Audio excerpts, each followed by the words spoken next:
que não sou quem eu devo ser, mas por tua mão já não sou quem fui. Liberdade, amor em meu interior, fruto do teu Santo Espírito. Que o meu andar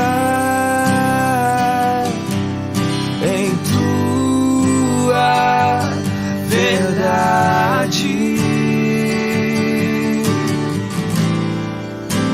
a expressão do Filho faz crescer em mim. Nada vencerá teu amor, de paz encheu meu coração,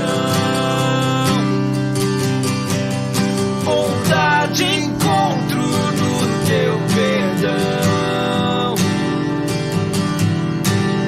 Novo sou, pois tua luz traz direção.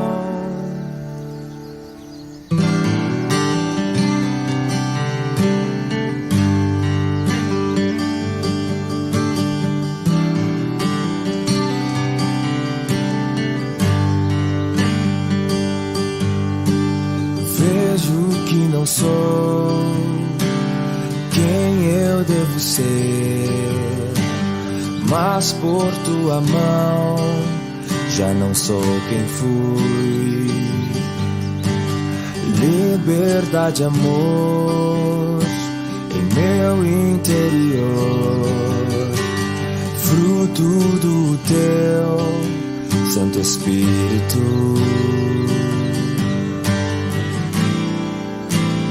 Que o meu andar em tua verdade, a expressão do Filho faz crescer em mim. Nada vencerá teu amor, de paz encheu meu coração, bondade encontro no teu perdão. Novo sou, pois tua luz traz direção, e pra tua igreja servir, ver tua face no meu irmão, contemplar tua obra em nós, até o fim permanecer em teu amor.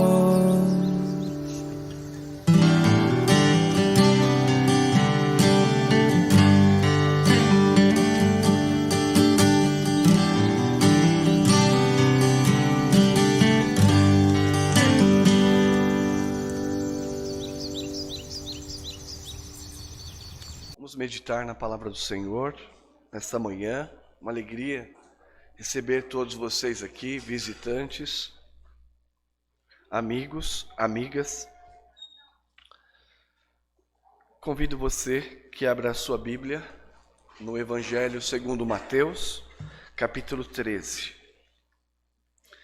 Mateus, capítulo 13, versos 47 a 49. Mateus 13, versos 47 a 49. Nós leremos também, durante a mensagem, algumas passagens da Escritura para confirmar a doutrina. Mateus 13, a princípio, que é o texto da exposição dessa manhã. Mateus 13, versos 47 a 49. Mesmo assentados, com toda reverência, vamos ouvir a leitura da palavra de Deus. O reino dos céus é ainda semelhante a uma rede que, lançada ao mar, recolhe peixes de toda espécie. E quando já está cheia, os pescadores arrastam-na para a praia e, assentados, escolhem os bons para os cestos e os ruins deitam fora. Assim será na consumação do século. Sairão os anjos e separarão os maus dentre os justos, e os lançarão na fornalha acesa. Ali haverá choro e ranger de dentes. Há quem negue a realidade de um inferno literal. O inferno como lugar de punição eterna. Por exemplo, um pregador americano chamado Rob Bell publicou livros, inclusive no Brasil, traduzidos, contestando a existência do inferno e o julgamento eterno. Esses livros, então, contestavam a existência de um inferno literal e de julgamento eterno. O ponto de partida deste pregador é o seguinte: um Deus amoroso jamais sentenciaria almas humanas para o sofrimento eterno. De modo que, no final, todos serão salvos. É uma mistura de heresia, por negar o inferno literal, com outra heresia que é o universalismo hipotético, de que todos, no final das contas, serão salvos indistintamente. E esta mensagem cabe bem hoje, no mundo que quer ser inclusivo, que não separa pessoas, que não condena pessoas. De fato, Deus é amoroso. Neste ponto ele está certo. Mas o amor sem verdade termina em lascívia e permissividade.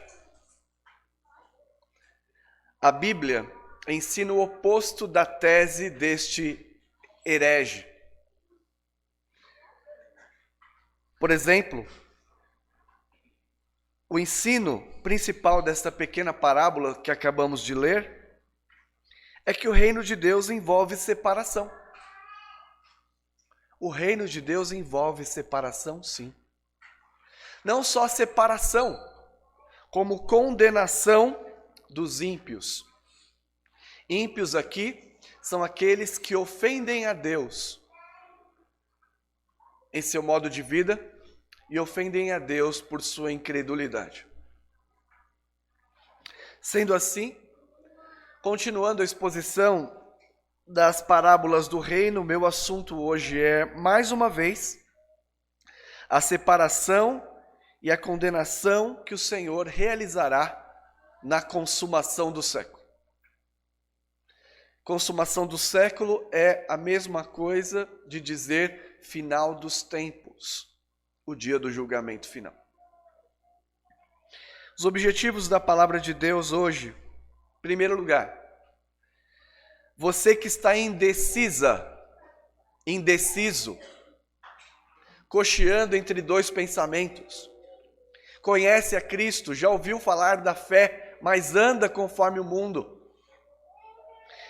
que nutre uma falsa segurança da sua salvação, porque a sua fé não é revelada em obras de justiça.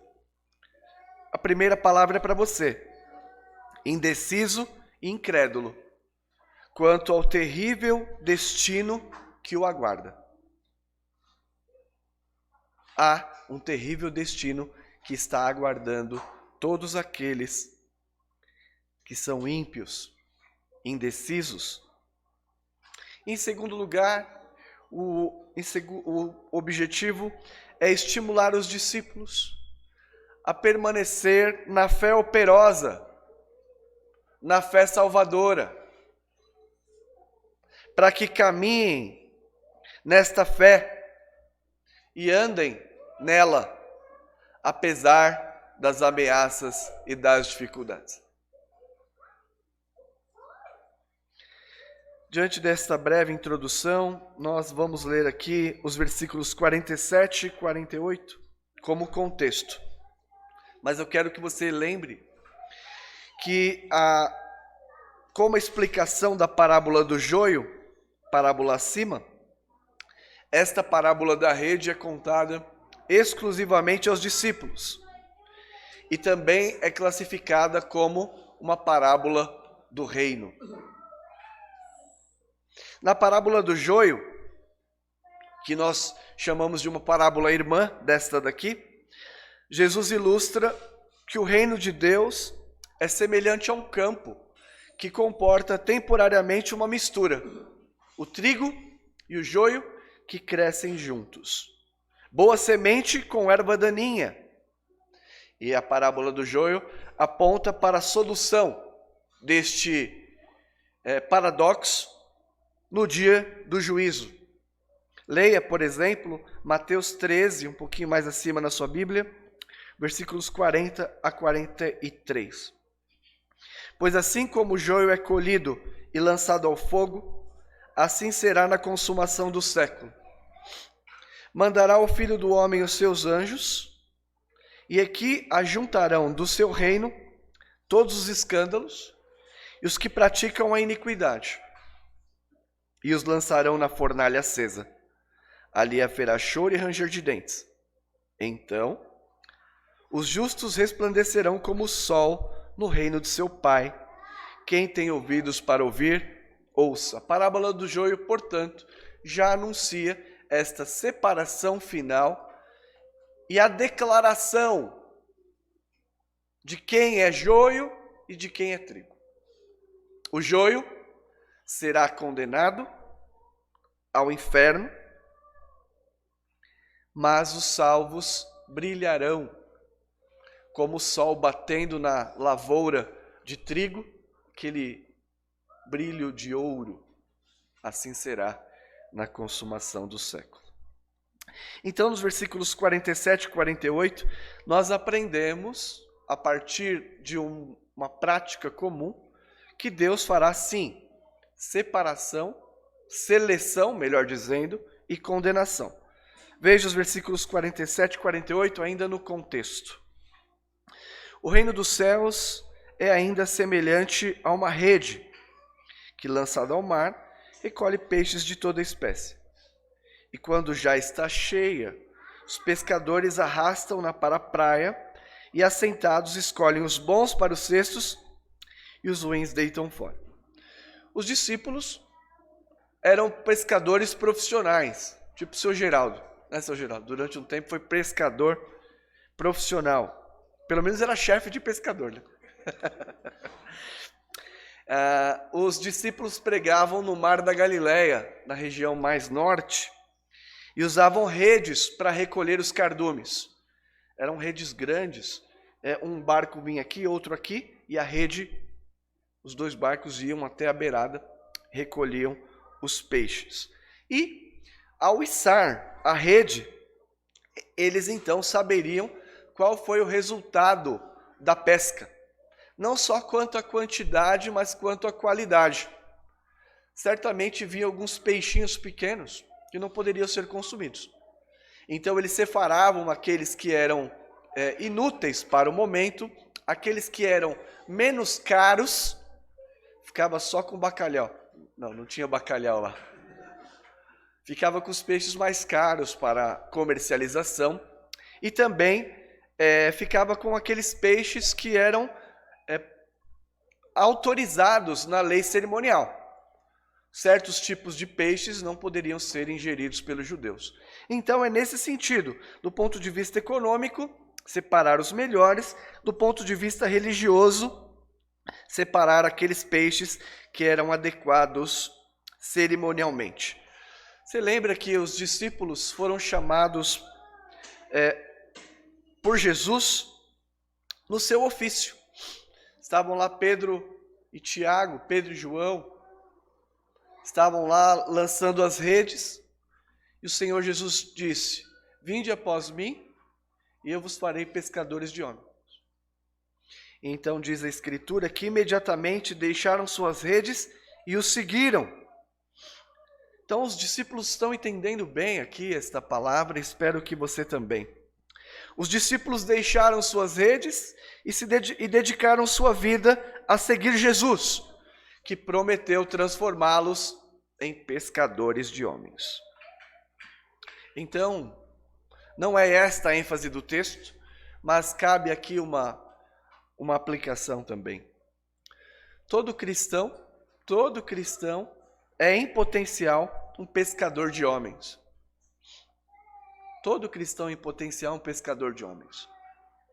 Recebemos a tarefa de lançar a rede, içar a rede, mas assim como os discípulos, sem saber quais Deus separará para si e quais Ele irá condenar. Nós lançamos a rede, içamos a rede, mas não sabemos quais o Senhor tomará para si, porque foram justificados, e quantos serão, na verdade, lançados fora, condenados. Diante deste contexto, penso que ficou claro a nós, Jesus, graças a Deus, dá a explicação dessa parábola nos versículos 49 e 50. Versos 49 e 50, mais uma vez, seleção e condenação. Assim será na consumação do século. Sairão os anjos e separarão os maus dentre os justos, e os lançarão na fornalha acesa. Ali haverá choro e ranger de dentes. Esta explicação de Jesus descreve a situação na época do julgamento final. E a ênfase está no modo como Deus irá separar os ímpios dos justos. A consumação do século, como eu disse, é uma expressão usada nos evangelhos para referir-se ao último dia, ao final dos tempos. Ao dia em que Cristo virá para julgar vivos e mortos, em que se sucederão muitos eventos: a ressurreição dos mortos, o tribunal de Cristo, a condenação dos perdidos, a salvação dos perdoados, tudo referindo-se a esta consumação. O ensino principal dessa parábola é que o reino de Deus envolve separação e condenação dos ímpios, aqueles que ofendem ao Senhor, aqueles cuja fé salvadora não prospera em seu coração. Abra sua Bíblia, por exemplo, num grupo de pessoas, Mateus 13, versículo 29. Quem são os ímpios? Mateus 13, 19, desculpe. A todos os que ouvem a palavra do reino e não a compreendem, vem o maligno e o arrebata o que foi semeado no coração. Este é o que foi semeado à beira do caminho. O que foi semeado em solo rochoso, esse é o que ouve a palavra e recebe logo com alegria. Mas não tem raiz em si mesmo, sendo antes de pouca duração, em lhe chegando a angústia, a perseguição, por causa da palavra, logo se escandaliza. O que foi semeado entre os espinhos é o que ouve a palavra, porém os cuidados do mundo, a fascinação das riquezas sufocam a palavra e ficam infrutífera. São estes os ímpios. A palavra não penetra no coração a ponto de transformá-lo. A palavra penetra no coração, mas não produz os frutos. Por um motivo ou por outro, abandona a carreira da fé e é sufocado, de modo que não persevera em Cristo Jesus. A palavra da fé salvadora não prospera em seu coração e não permanece nele. Mas este é um ensino importante. Deus faz e fará seleção e condenará aqueles cujo coração não o pertence. Jesus usa esta parábola para descrever o dia do juízo final. O que significa o juízo final?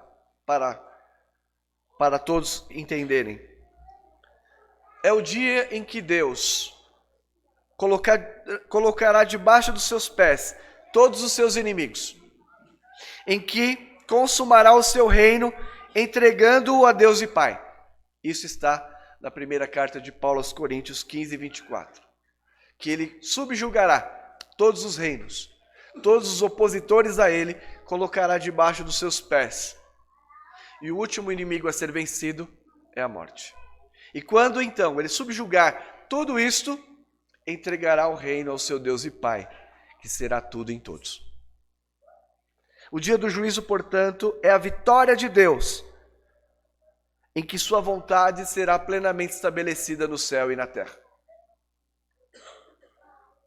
O propósito principal do juízo é mostrar a soberania de Deus, mostrar a sua glória, porque os ímpios serão executados e a justiça de Deus será manifestada. Eles vivem aqui de maneira até razoavelmente boa, porque ainda existe a graça comum. Mas no dia do juízo, todos os benefícios, e o principal deles, a graça comum, a bênção de Deus, será totalmente retirada. E a sentença de Deus será executada sobre você, que se mantém ímpia em relação ao chamado à fé. Mas aqueles que receberam o Senhor também serão colocados diante deste tribunal. E aí ele chegará no dia e vai puxar a capivara do diácono Wilker. Está ali. Serão publicados os nossos pecados, mas não serão publicados como pecados em aberto. Não serão publicados como dívida. Deus manifestará a sua graça nos salvos, dizendo: vinde benditos do meu Pai. Entrai na posse do reino que vos está preparada desde antes da fundação do mundo. Vocês são pecadores, mas porque creram no sangue do Filho, se arrependeram dos seus pecados. Como disse o presbítero Isaac, vocês foram justificados. E então eu manifesto a minha graça a vocês hoje. Vocês não merecem, mas entrem, porque daqui a pouco eu vou cear com vocês. Deus, então, neste dia, manifestará a sua glória, tanto na execução da justiça contra pecadores, quanto na manifestação da sua graça abundante na vida dos que foram justificados. Também vemos aqui, então, Deus está usando essa parábola para descrever o dia do juízo. Nós aprendemos aqui a doutrina dos anjos, recolhendo salvos e reprovados no dia do juízo. Os anjos saem e dos quatro ventos eles ajuntam os filhos de Deus. Mateus 24, 31. Mas ao mesmo tempo os anjos saem e ajuntam o joio. O primeiro grupo, para a salvação, para o gozo da plenitude de Cristo no reino. O segundo grupo, para a perdição e horror eterno.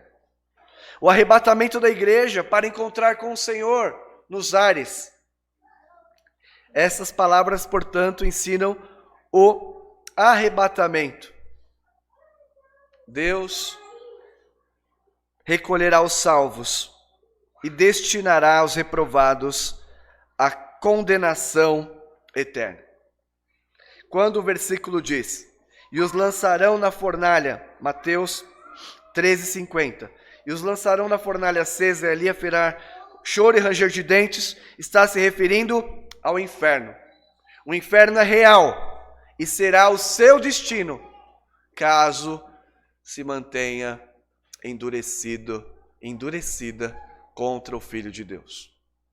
Caso você mantenha uma falsa segurança em seu coração, dizendo eu tenho fé, mas esta fé não é revelada em obras de fé.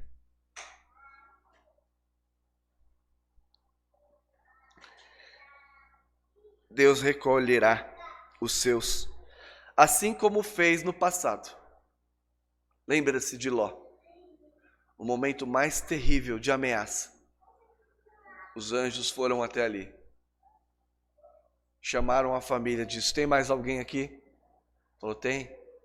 Então vocês vão para aquela cidade, não olhem para trás, porque Deus destruirá Sodoma e Gomorra, e não ficará pedra sobre pedra. Deus arrebatou Ló e sua família, e assim será na consumação do século. Os que estão em Cristo, graças a Deus, diz a Escritura, agora já nenhuma condenação há para os que estão em Cristo Jesus. Porque a lei do Espírito da vida em Cristo te livrou da lei do pecado e da morte. Mas aqueles que não têm Cristo, aqueles que permanecem endurecidos ou enganados nas suas falsas convicções, experimentarão essa terrível realidade. Na consumação do século, no dia do juízo, haverá separação.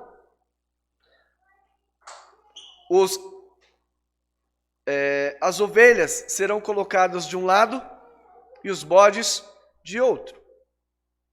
As ovelhas entrarão no seio do Senhor, os bodes serão lançados fora.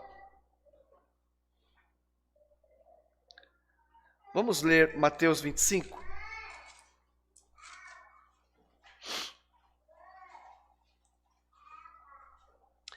Versículos 31 a 34.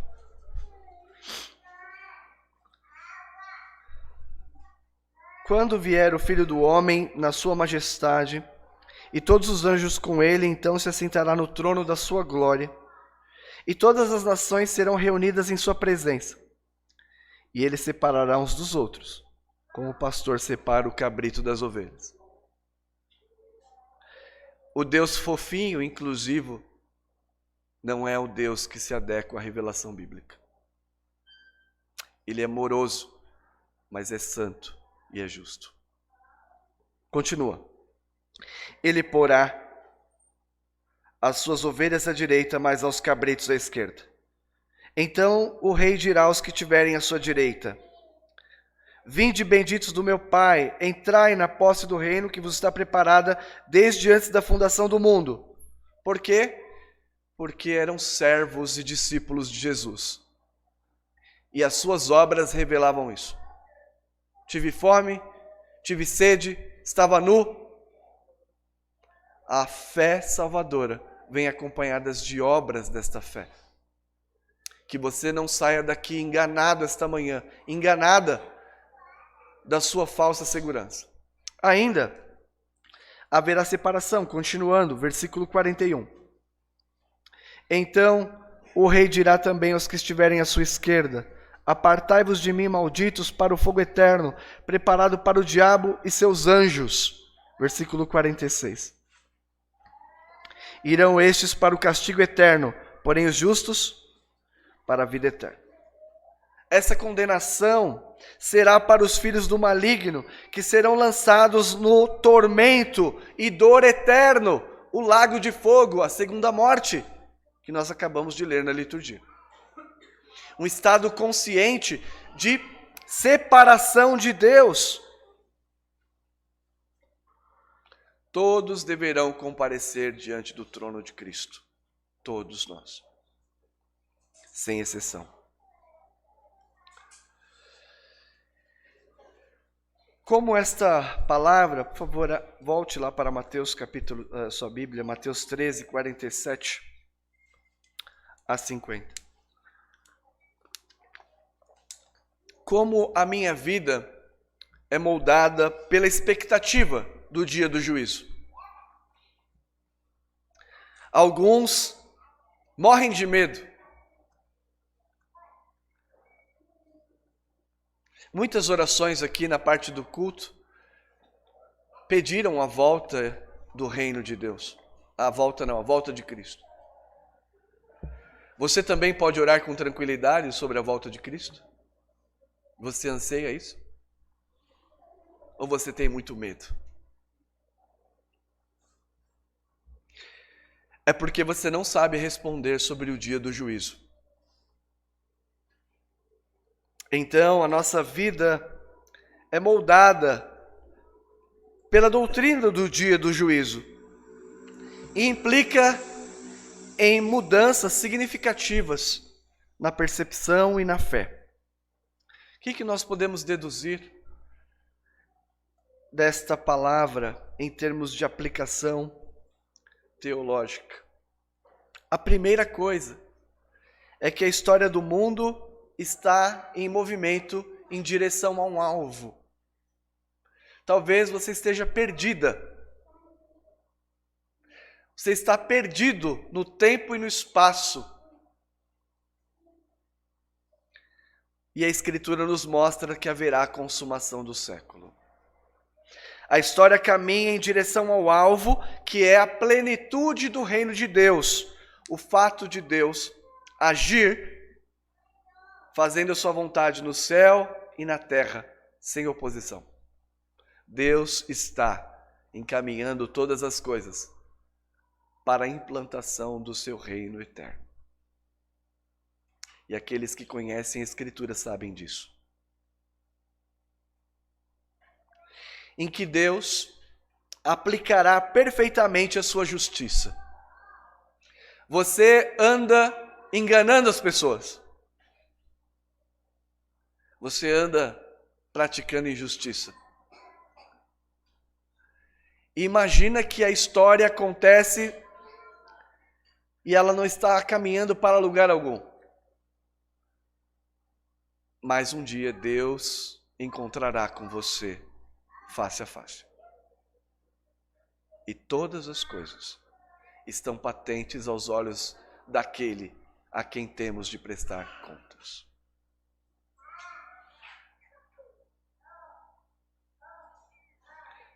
A história do mundo está em direção ao alvo. E o alvo, podemos dizer, é que você encontrar-se-á com Deus num tribunal.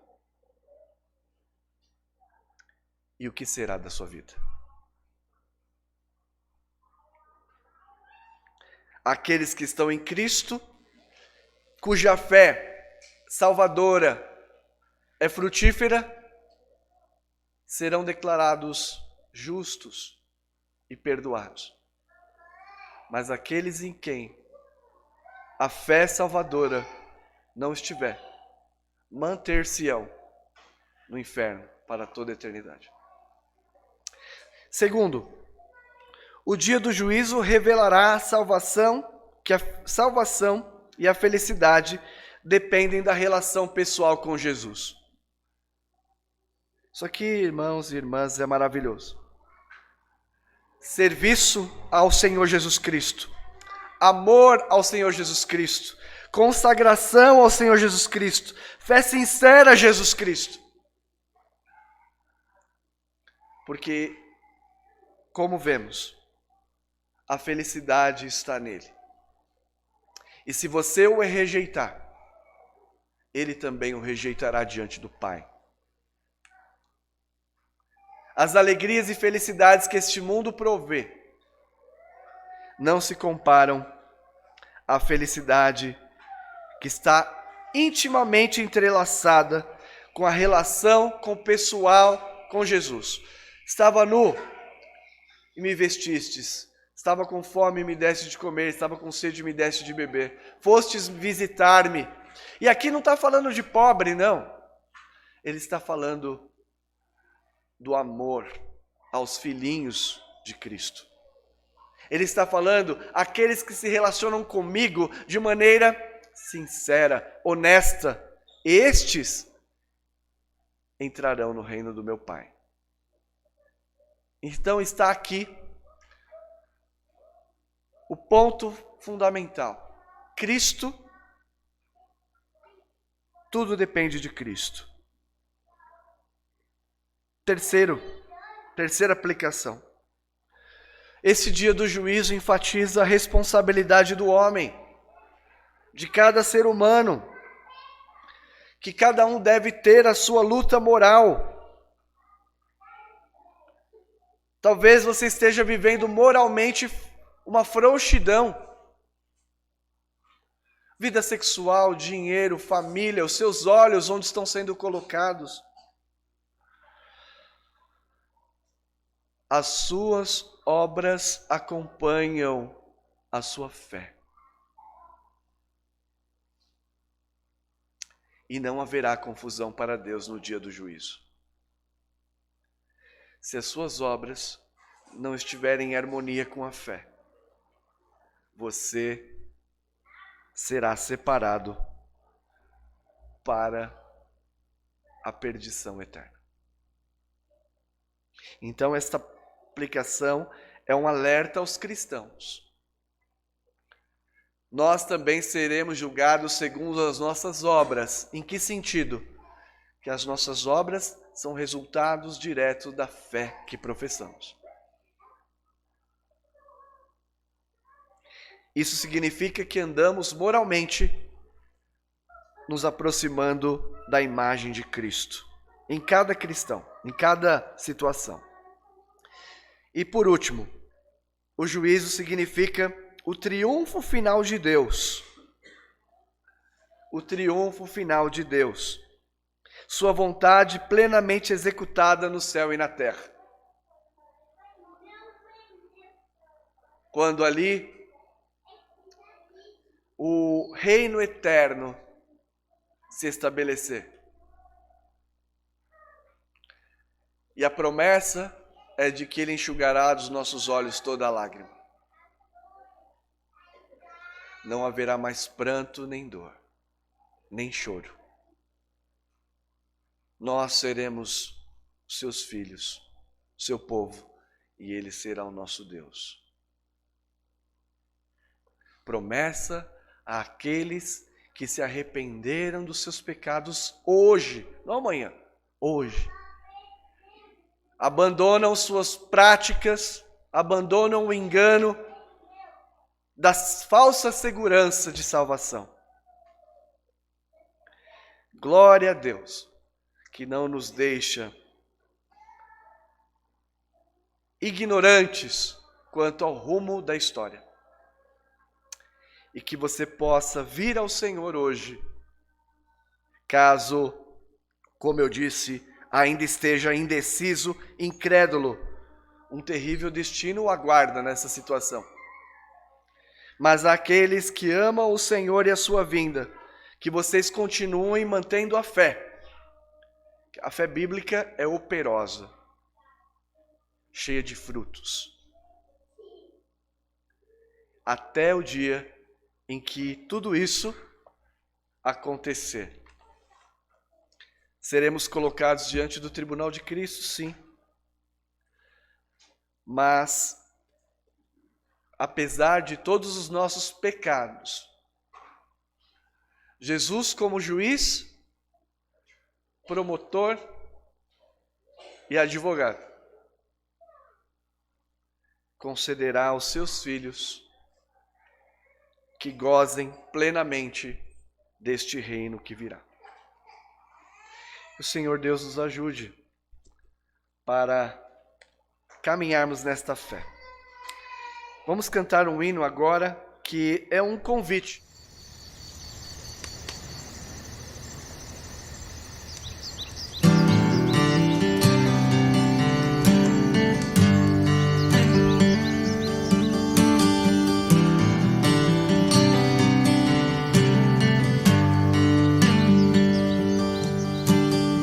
Vejo que não sou eu devo ser, mas por tua mão já não sou quem fui. Liberdade, amor em meu interior, fruto do teu Santo Espírito.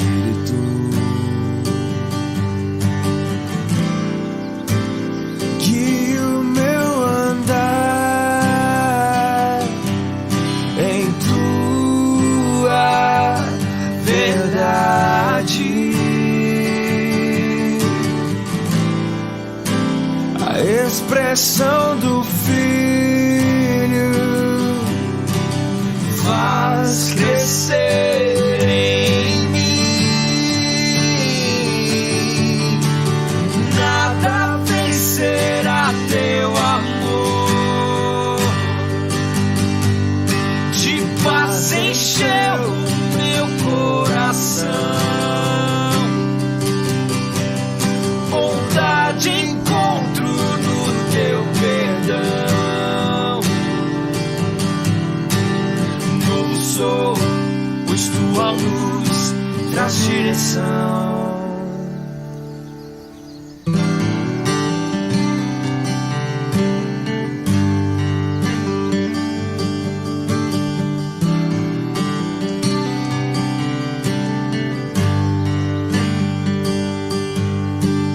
Vejo que não sou quem eu devo ser, mas por tua mão já não sou quem fui.